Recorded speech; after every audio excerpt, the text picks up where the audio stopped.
Ya,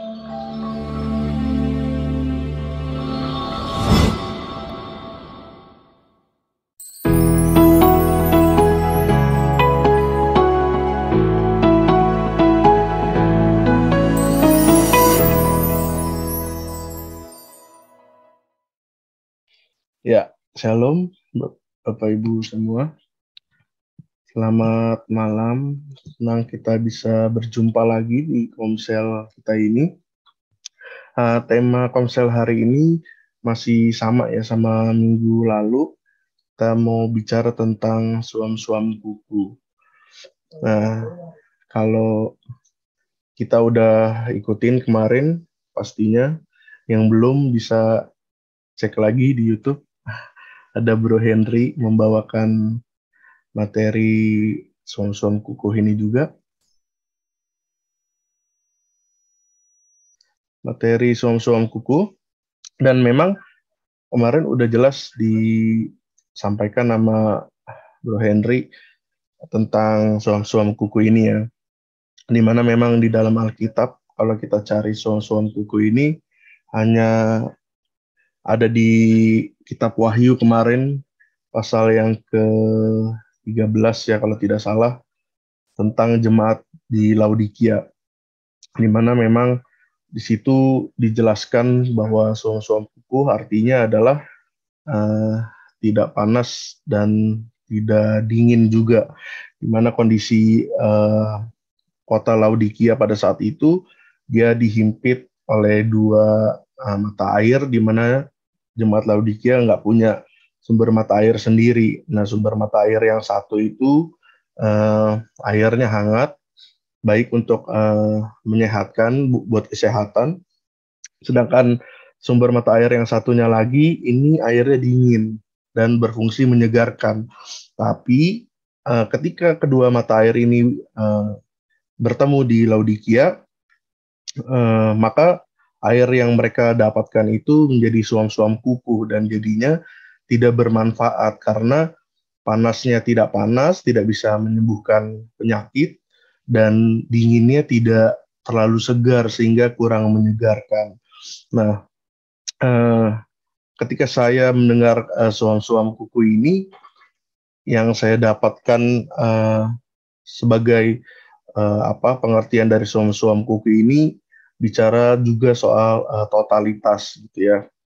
Nah, saya mau angkat dari Lukas 14 ayat yang ke-25 sampai ke-33. Lukas pasal yang ke-14 ayat yang ke-25 sampai ke-33 saya bacakan perikopnya. Segala sesuatu harus dilepaskan untuk mengikuti Yesus. Pada suatu kali banyak orang berduyun-duyun mengikuti Yesus dalam perjalanannya. Sambil berpaling, ia berkata kepada mereka, "Jikalau seorang datang kepadaku dan ia tidak membenci bapaknya, ibunya, istrinya, anak-anaknya, saudara-saudaranya laki-laki atau perempuan, bahkan nyawanya sendiri, ia tidak dapat menjadi muridku. Barang siapa tidak memikul salibnya dan mengikut aku, dia tidak dapat menjadi muridku. Sebab siapakah di antara kamu yang kalau mau mendirikan sebuah menara, tidak duduk dahulu membuat anggaran biayanya, kalau cukup uangnya untuk menyelesaikan pekerjaan itu, supaya jikalau ia sudah meletakkan dasarnya dan tidak dapat menyelesaikannya, jangan-jangan semua orang yang melihatnya mengejek dia sambil berkata, orang itu mulai mendirikan tetapi ia tidak sanggup menyelesaikannya. Atau raja manakah yang kalau mau pergi berperang melawan raja lain, tidak duduk dahulu untuk mempertimbangkan apakah dengan 10.000 orang ia sanggup menghadapi lawan yang mendatanginya dengan 20.000 orang. Jikalau tidak, ia akan mengirim utusan selama musuh itu masih jauh untuk menanyakan syarat-syarat perdamaian. Demikian pula lah tiap-tiap orang di antara kamu yang tidak melepaskan dirinya dari segala miliknya, tidak dapat menjadi muridku." Demikian firman Tuhan. Nah, di dalam Lukas yang ke-14 ini, ayat 25-33, Tuhan Yesus berbicara tentang harga untuk mengikut dia, yaitu rela memberikan totalitas hidup kepada Tuhan untuk melayaninya dan sesama. Mengikut Tuhan Yesus itu berarti mengasihi dia secara total. Pada saat orang banyak berduyun-duyun mengikut dia dalam perjalanannya, sambil berpaling ia berkata tadi, "Jikalau seorang datang kepadaku dan ia dan ia tidak membenci eh, ayahnya, ibunya, dan sebagainya, ia tidak layak menjadi muridku.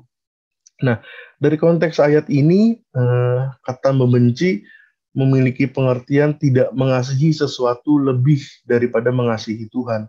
Bukan artinya kita harus membenci ayah atau ibu kita, tetapi eh, kalau kita mengasihi ayah, orang tua kita, keluarga kita lebih daripada Tuhan, maka Tuhan bilang ia tidak dapat mengikut Yesus. Nah, eh, kita nggak layak menjadi muridnya kalau seperti itu. Karena untuk mengikut Tuhan Yesus itu harus mengasihi secara total. Nah, bicara tentang suam-suam kuku ini gitu ya. Dulu saya pernah punya apa? Punya youth pastor. eh, Dia pernah bilang sama saya gini. Bukan bilang sama saya, sorry. Maksudnya dia pernah menyampaikan di dalam sharingannya gitu. Benar-benar eh, apa saya ingat gitu. Kita kalau misalnya mau jadi orang itu harus pilih gitu. Lu mau jadi orang jahat, jahat sekalian. Mau jadi orang baik, harus jadi orang baik sekalian. Kenapa?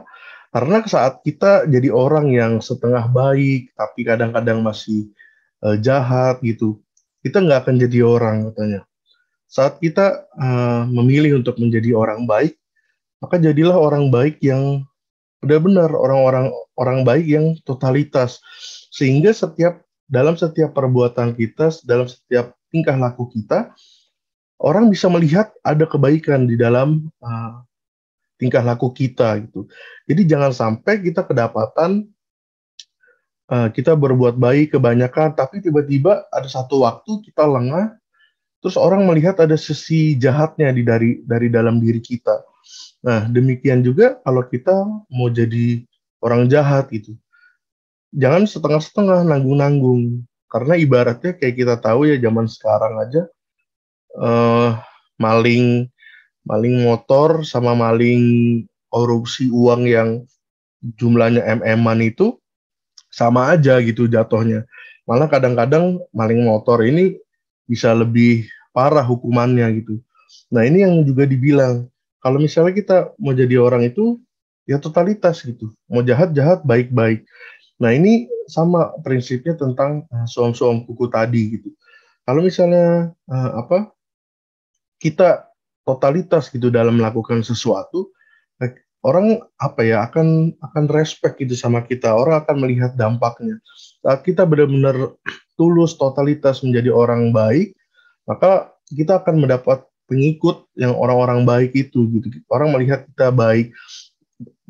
Di sisi sebaliknya, saat kita memilih menjadi orang yang benar-benar jahat sekalipun, walaupun konteksnya jahat gitu ya, tapi saat kita orang jahat, kita bisa jadi orang gitu. Orang-orang bisa ikut kita gitu. Kita apa ya, bisa menjadi contoh panutan itu. Orang respect sama kita. Nah, demikian juga dalam mengikuti Yesus gitu ya. Dimana Tuhan mau kita itu total dalam mengikuti Dia, yang artinya kita rela untuk melepaskan diri, segala kepunyaan kita tinggalkan, dan kita menyerahkan hidup kita menjadi miliknya, seperti di dalam Lukas 14 ayat 33 tadi.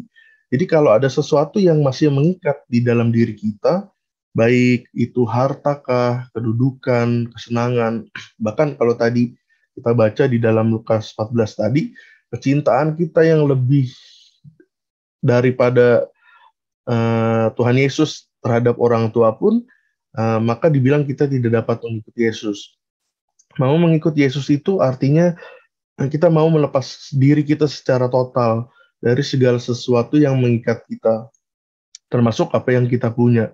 Seperti contohnya murid-murid Tuhan Yesus, Andreas, Simon, Yohanes, Yakobus, itu semua udah jadi contoh gitu ya buat kita. Mereka adalah orang-orang yang rela melepaskan segala kepunyaannya, bahkan pekerjaannya, untuk jadi pengikut Yesus. Mereka tinggalkan semuanya itu.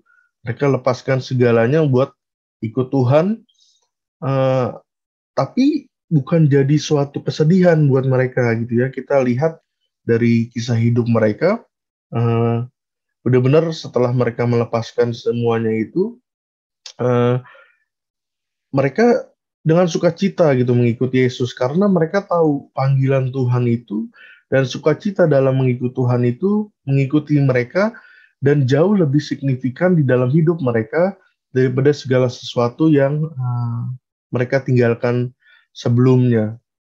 Mengikut Tuhan Yesus itu artinya mempersembahkan diri secara total untuk memikul salib. Tuhan Yesus berkata, "Barang siapa tidak memikul salibnya dan tidak mengikut aku, ia tidak dapat menjadi muridku." Di dalam Lukas 14 ayat 27. Di mana memikul salib itu dimulai dari menyangkal diri. Markus 8 ayat 34. Artinya keakuan diri itu dimatikan, dihilangkan, dan mulai hidup uh, bagi Kristus. Jadi nggak sekedar cuman menyangkal diri aja tuh nggak cukup gitu. Nah ini kadang kita yang suka kelupaan gitu ya.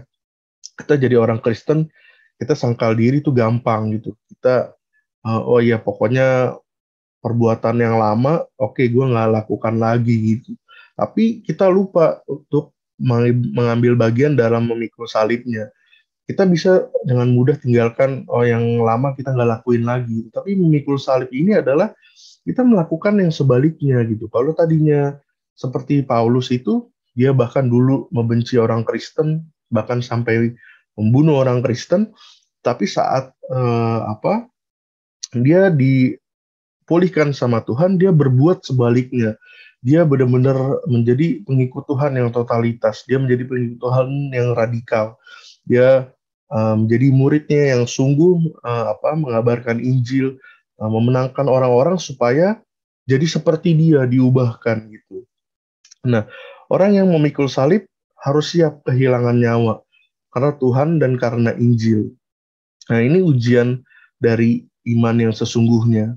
Pengikut Kristus nggak hanya cuman menyangkal diri, mikul salib, tetapi juga harus menyatakan diri sebagai pengikut Yesus tanpa malu gitu, serta sanggup bersaksi buat Tuhan Yesus dalam situasi yang sulit. Nah, ini yang saya tangkap dari suam-suam kuku itu gitu. Jadi ada suatu perubahan yang signifikan, nggak hanya kita tinggalkan perbuatan-perbuatan kita yang lama, tetapi kalau kita udah memutuskan untuk mengikuti Yesus, kita harus benar-benar totalitas dalam mengikuti Yesus. Karena itu tadi, mengikuti Yesus artinya rela memberikan hidup kita sepenuhnya totalitas buat Tuhan. Gitu. Nah, dengan totalitas hidup mengasihi Tuhan Yesus, mengasihi Tuhan Yesus, kita melepaskan segala aku di dalam diri kita. Kita memberikan diri kita secara tidak langsung untuk memikul salib dan mengikut Dia. Ini yang saya tangkap dari suam-suam kuku itu ya. Jadi benar-benar totalitas giving your best itu. Nah, sekarang balik lagi pertanyaannya kepada kita gitu. Apakah selama ini kita masih ada di zona mana nih? Karena kan hitam, putih-putih. Kalau yang abu-abu, bahasanya dimuntahkan. Nah, pada sampai saat ini kita, komsel hari ini, posisi kita ada di mana gitu. Kita harus kembali cross-check sama diri kita sendiri. Itu aja kiranya memberkati dan mengingatkan kita semua atas renungan dan firman di komsel hari ini.